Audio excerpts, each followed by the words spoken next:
নমস্কার বন্ধুরা, PPT easy কুকিংয়ে আপনাদের সকলকে স্বাগত। আজকে নিয়ে এসেছি খুব সিম্পল একটা হেলদি মাছের রেসিপি। আমার আজকের রেসিপি আলু সজনে ডাঁটা দিয়ে বাটা মাছের ঝোল।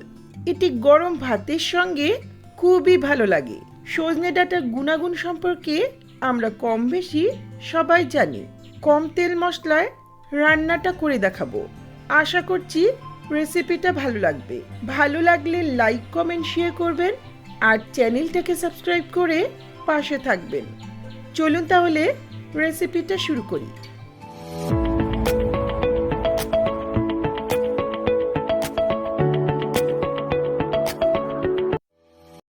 সবার প্রথমে এখানে 200 থেকে 250 গ্রামের মতো সজনে ডাঁটা নিয়েছি। ডাঁটাটা কিভাবে ছুলতে হবে সেটা দেখিয়ে দিই। দেখুন, ঠিক এইভাবে ডাঁটাগুলো ছুলে নিয়ে ছোট ছোট টুকরো করে নিচ্ছি। ডাঁটাটা এভাবে অল্প করে ছুলে নিলে এর মধ্যে নুন মশলাটা ভালোভাবে ঢুকে যায়, তবে খুব বেশি ছুলে নেওয়ার প্রয়োজন নেই।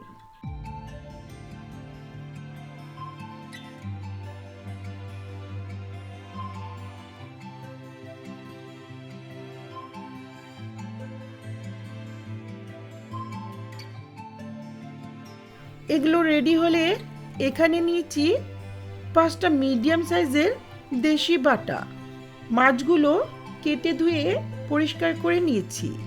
এখন এটা সামান্য একটু লবণ আর হলুদ দিয়ে ম্যারিনেট করে নেব। সাধারণত ফ্রেশ মাছ দিয়ে এই ধরনের রান্নাগুলো ভালো লাগে। বাটার পরিবর্তে ছোট যে কোনো পোনা মাছও নিতে পারেন।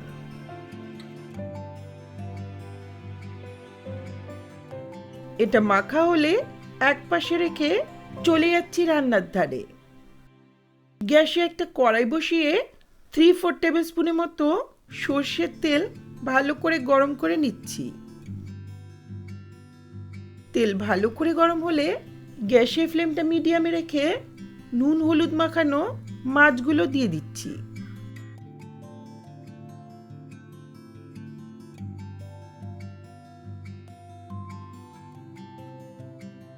মাছগুলোকে 1.5-2 মিনিটের মতো মিডিয়াম ফ্লেমে এক পাশটা ভেজে নেব।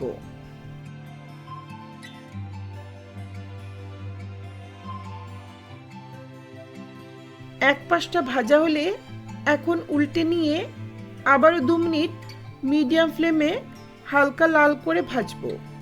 মাছ খুব বেশি কড়া করে ভাজার প্রয়োজন নেই। মাছ হালকা করে ভাজলেই ঝোলের টেস্টটা বেশি ভালো হয়। 2 মিনিট পর মাছগুলো দুপাশ থেকেই হালকা করে ভাজা হয়েছে। এখন এগুলো তুলে নিচ্ছি।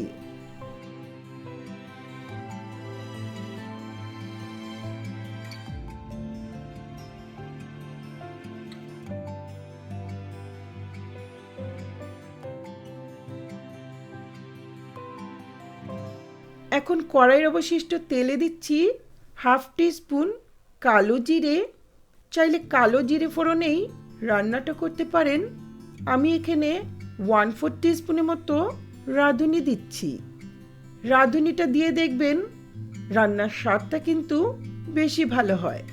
একই সঙ্গে দিচ্ছি 2টো অল্প করে ফাটানো কাঁচা লঙ্কা। ফোড়নটাকে কয়েক সেকেন্ড ভেজে নেব। ফোড়ন থেকে সুন্দর গন্ধ বেরোলে এখন পাতলা আর ছোট করে কাটা একটা বড় সাইজের আলু দিয়ে দিচ্ছি।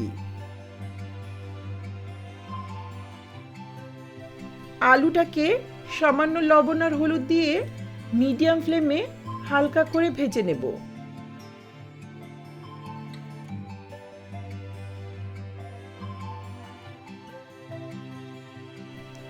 আলু হালকা ভাজা হলে এখন ছোট করে কাটা সজনে ডাঁটাগুলো দিয়ে দিচ্ছি। ডাঁটাটা দেওয়ার পর আরও 2-3 মিনিটের মতো এগুলোকে ভাজতে হবে। খুব বেশি ভাজার প্রয়োজন নেই। এগুলো 2-3 মিনিট নেড়ে নেওয়ার পর এখন একটা বড় সাইজের স্লাইস করা টমেটো দিয়ে দিচ্ছি। সজনে ডাঁটার রান্নায় টমেটো দিলে স্বাদটা ভালো লাগে।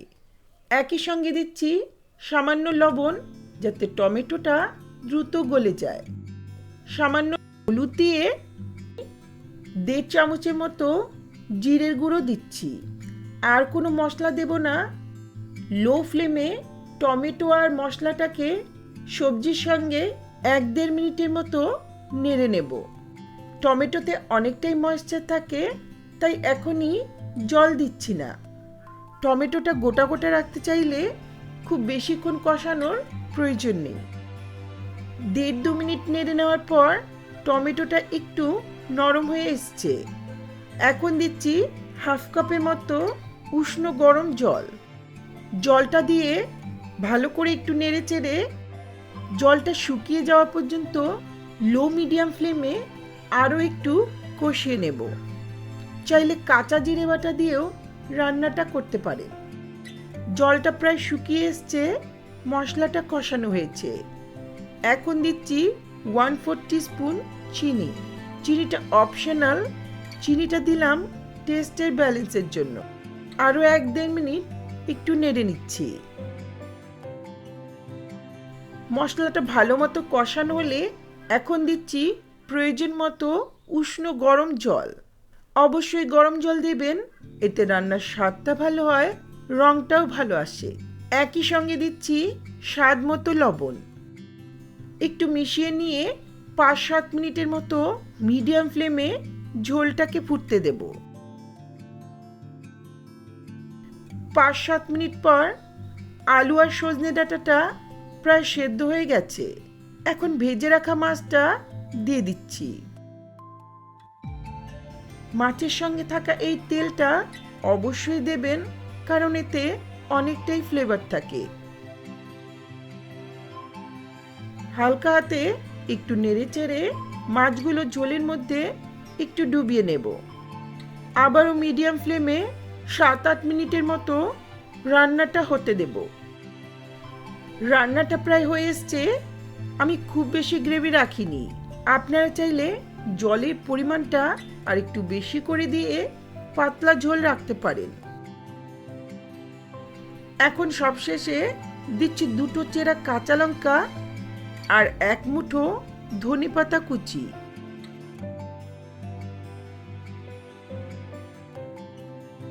কাঁচা লঙ্কা আর ধনেপাতা ফ্লেভারটা এই রান্নায় খুবই ভালো লাগে।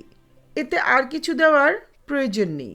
আর রান্না করব না, এখন একটু হালকা হাতে মিশিয়ে নিয়ে ঢাকা দিয়ে গ্যাসের ফ্লেমটা অফ করে কিছুক্ষণ স্ট্যান্ডিং টাইমে রেখে দেব।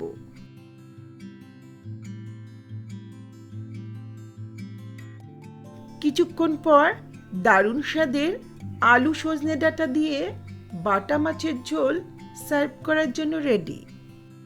এই বাটা মাছের ঝোলটা সাধারণত গরম ভাতের সঙ্গে খুবই ভালো লাগে। খুব সহজ আর সিম্পল একটা রান্না। আশা করছি আপনাদের ভালো লাগবে। ভালো লাগলে লাইক, কমেন্ট, শেয়ার করবেন। চ্যানেলটাকে সাবস্ক্রাইব করে পাশে থাকা বেল আইকনটা অবশ্যই প্রেস করবেন, যাতে আমার ভিডিওর নোটিফিকেশনগুলি আপনাদের কাছে সহজেই পৌঁছে যায়। ধন্যবাদ।